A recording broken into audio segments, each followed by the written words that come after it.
Non-anime fans often seem confused about why One Piece is so freaking popular. The answer is that the ensemble cast is just amazing. The Straw Hats constantly have each other's backs and save one another from danger. So let's look back at the most heroic saves from one of the greatest anime ever made.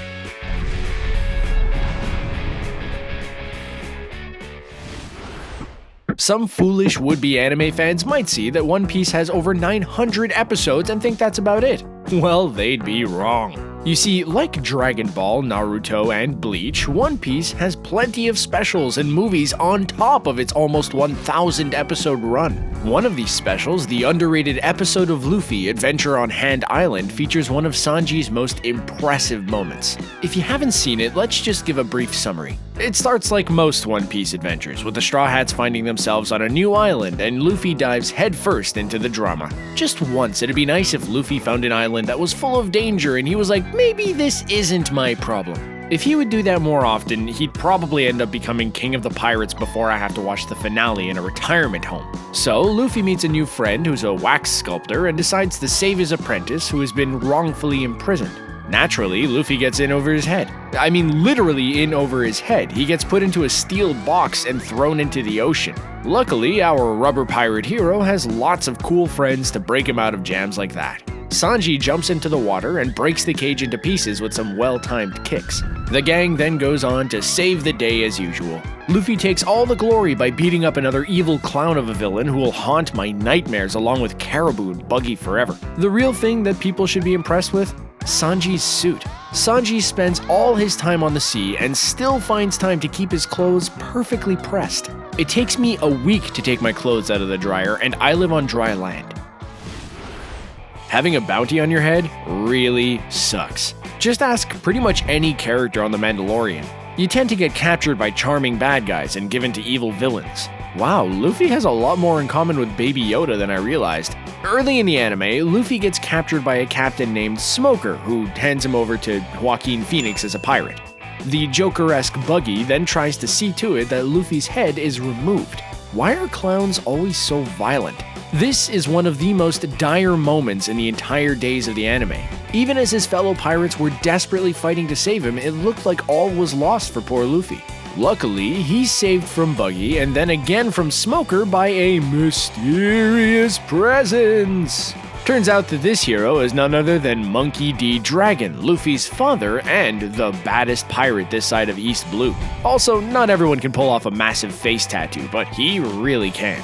Maybe it helps if you can shoot lightning and you're regarded as the world's worst criminal for actively trying to overthrow the government. That should be a prerequisite for face tats.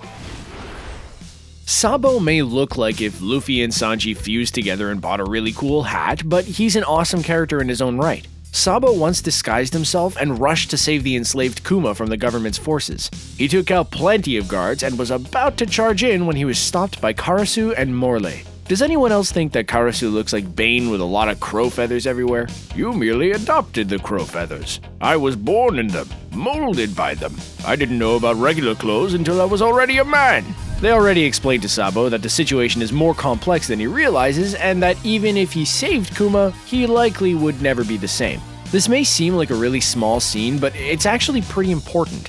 One Piece is one of those anime where the heroes usually swing in and save the day. This scene where Kuma's fate seemed sealed and was left to his misery is pretty dark. It also reveals how loyal and versatile Sabo can be. That being said, he's also a lot more level-headed than other One Piece characters are. Luffy probably would have gone in anyway. More importantly though, where do you find awesome hats like the one he wears? I'm asking for a friend. Yep, gather around kiddos, it's time for another story about how awesome Sanji is. In most other shows, the cool guy in the suit is the big hero. It's very telling that in One Piece, he's basically the third coolest of the crew.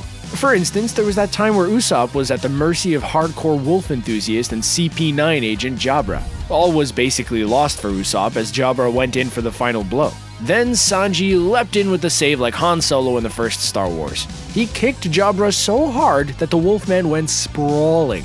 Not only that, but Jabra used his patented tricky behavior on Sanji that had worked so well in the past and got another brutal kick for it. I don't know very many world-class chefs, but I really hope that all of them have kicks that could break a cinder block like a cookie. Surely they teach that in culinary school, in between how to bake the perfect cake and how to find the perfect suit for sailing in combat. This is a pretty special one. Many anime fans who loved classics like Bleach, Dragon Ball Z, and of course Fighting Foodons were a bit skeptical of One Piece. The commercials for it seemed strange, even by anime standards. Who would have thought that one moment would have started an obsession that's still raging over 20 years later? Though we can all agree that Fighting Foodons is the best of the four, right? We're introduced to the poor, pink-haired Kobe who has found himself in deep trouble with a creepy lady pirate named Alvida. Things look pretty bad, but luckily he's saved by the funnest pirate around, Monkey D. Luffy. This was the first time that the straw-hatted hero bounced into our lives and saved the day with a smile. His rubber foo antics proved to be so entertaining that over 900 more episodes still haven't worn them out.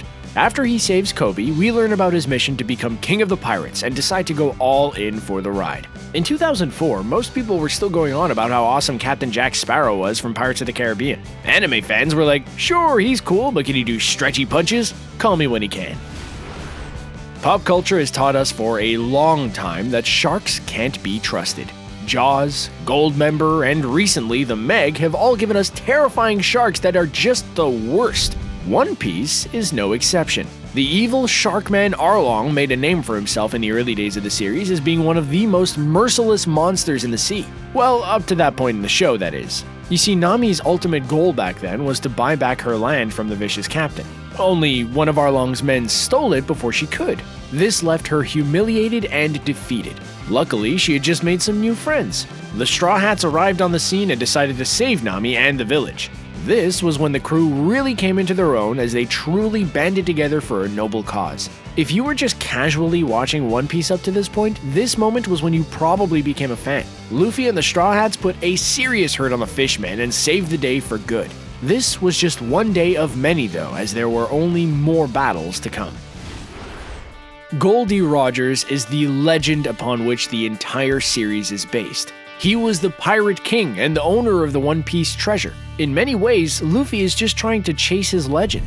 So it's no surprise that the former members of his crew are pretty legendary in their own way. Silver's Rayleigh is one of the most notable members of the original Roger Pirates. He's in his 70s once he appears in the series, but that doesn't make him any less awesome. This is most apparent when he comes to Zoro's rescue at the perfect moment. You see, Zoro was taking on Kizaru, and it was not going well.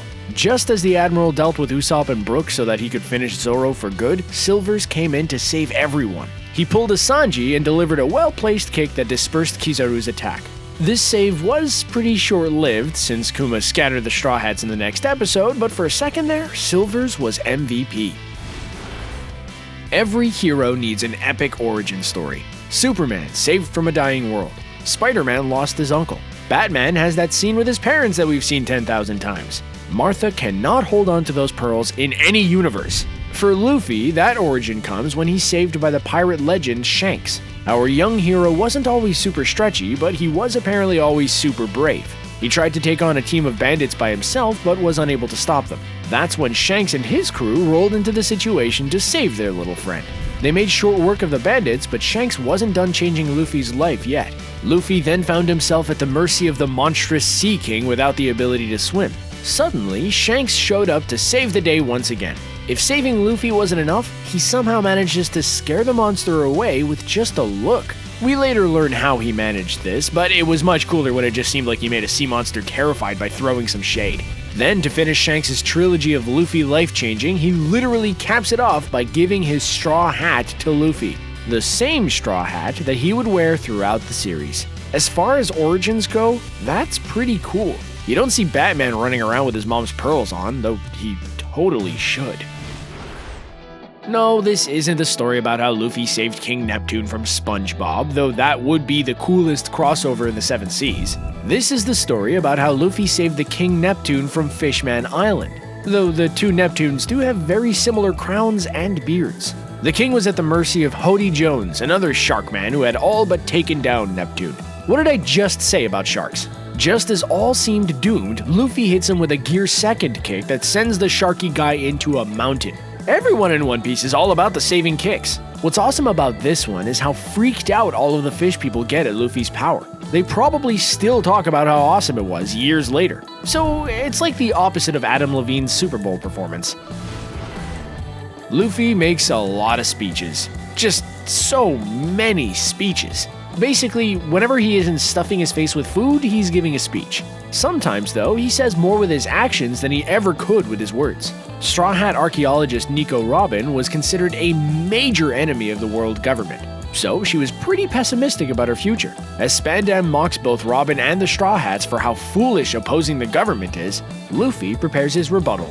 There's no big speech this time, though. He merely tells Usopp to take aim at the world government flag and burn it in front of everyone. This small act essentially put the Straw Hats at war with the world government. It was one of the best Luffy moments of all time and led to repercussions throughout the rest of the series. So, what did we learn, bad guys of One Piece? That's right, never directly challenge Luffy against doing anything stupid. And there you have it, all the best last-minute saves from One Piece.